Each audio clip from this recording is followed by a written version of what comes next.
Hi everybody, this is Dan Stolebarger and welcome to this week's KFIR Middle East Update. It's the week of December 21st and we have so much information for you this week. Let me encourage you to go to our website at holygroundexplorations.com in order to access the PDF PowerPoint that's jam-packed and has much more detail and photos than what time we have to present on a YouTube. So check that out. Let's jump right into our news bites. A fourth Hezbollah tunnel in the north was discovered. Prime Minister Netanyahu has said that Hezbollah would receive an unimaginable response if it attempts to stop the IDF from continuing to uncover these tunnel networks. The Security Council that just met, in which the discovery of these tunnels were brought, demanding a response from the Security Council. It happened yesterday. The bottom line is that they took no action whatsoever. There was no move on Wednesday to circulate a draft resolution concerning the tunnels. And here's the comforting statement by the UN's peacekeeping chief, Jean-Pierre Lacroix. He says that UNIFIL has confirmed that there are 4 tunnels and 2 cross into the frontier of Israel. He calls them serious violations and said that UNIFIL is acting judiciously to complete its investigation and work with both sides to disable all tunnels that cross the border. There you have it. There's that massive supportive response from the UN for Israel in something that is so black and white. One thing before we leave news bites that I found interesting is that Senators both Ted Cruz as well as Tom Cotton from Texas and Arizona are expected to introduce a Senate resolution this week encouraging the United States to formally recognize Israel's sovereignty over the Golan Heights. Things are getting interesting these days, obviously, in the Middle East. You can read in the PDF more about UNIFIL's failures when it comes to overseeing and discovering these terror tunnels. And just keep in mind, the whole purpose of these tunnels was to provide access for terrorists into Israel. For what purposes? Not peaceful purposes by any means, whether it's kidnapping or whether it's just terrorist activity. And so this is a declaration and actually an act of war against Israel. Some distressing news today from the President of the United States when he made the comment that the U.S. will now withdraw its troops from Syria. Trump goes on to say that America has, quote, defeated ISIS. Now, through Israeli eyes, this stunning move is going to have extraordinary geopolitical ramifications that could possibly fuel concerns for Israel regarding Iran and Russia. Currently, there are about 2,000 U.S. forces in Syria. Lieberman, the former defense minister, is quoted by saying that Trump's decision to pull out all American troops of Syria could lead to a northern war between Israel and the Iranian-backed forces.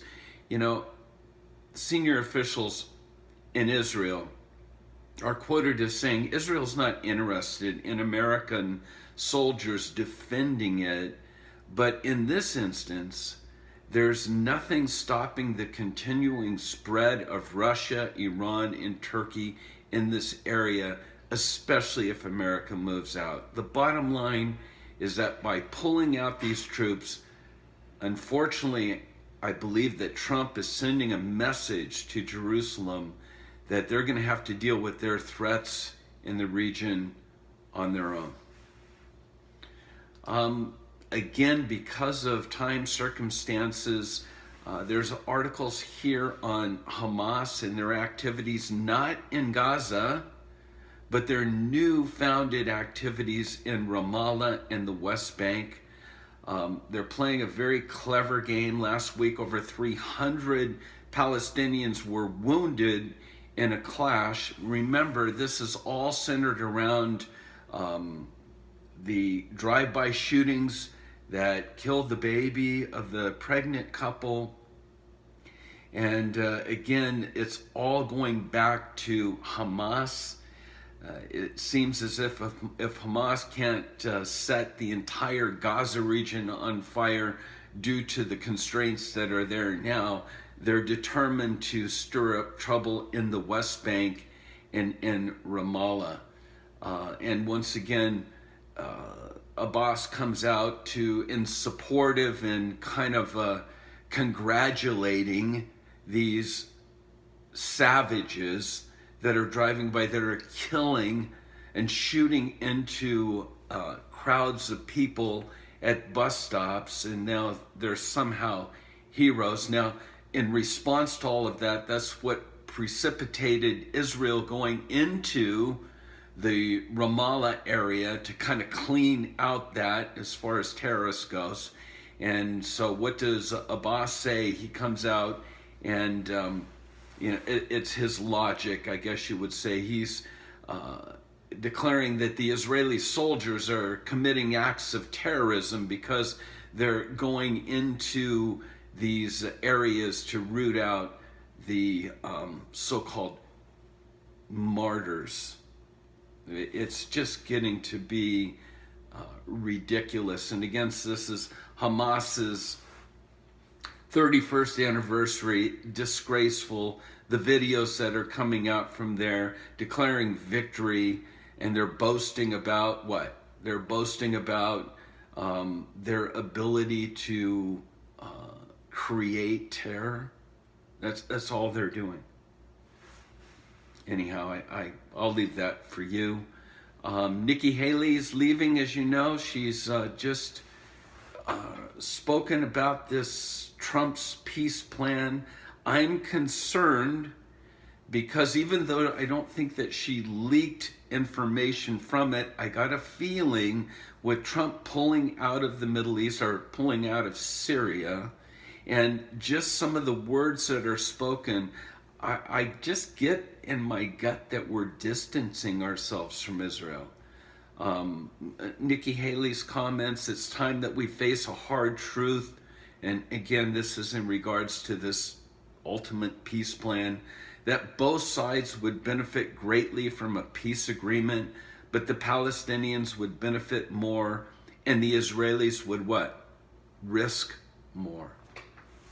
So it is a concern that I have, that, and again, our friends in Israel will say quite candidly, hey, Dan, wake up, smell the roses, or smell whatever you want to smell. The bottom line is that when it comes to the end of days, Israel will stand alone. And if you're like me, you just hope that it's not on our watch. So again, stay tuned, keep your eyes and ears open as to what transpires. At a time, we have spoken about the rise of anti-Semitism. I leave you with a photo at the end, again on the PDF, out of France, where it simply is a Jewish cemetery. You see the headstones graffitied with swastikas, with writing that basically says, Jews get out. Last week we talked about 90% of Israeli or Jews that are living in Europe have seen increased threats to them over the last year, and all definitely believe that there's a rise of anti-Semitism in our day. All the more reason for you and I to pray and to remember Genesis 12 and to stand with Israel in these days. Shalom, God bless, and have a Merry Christmas.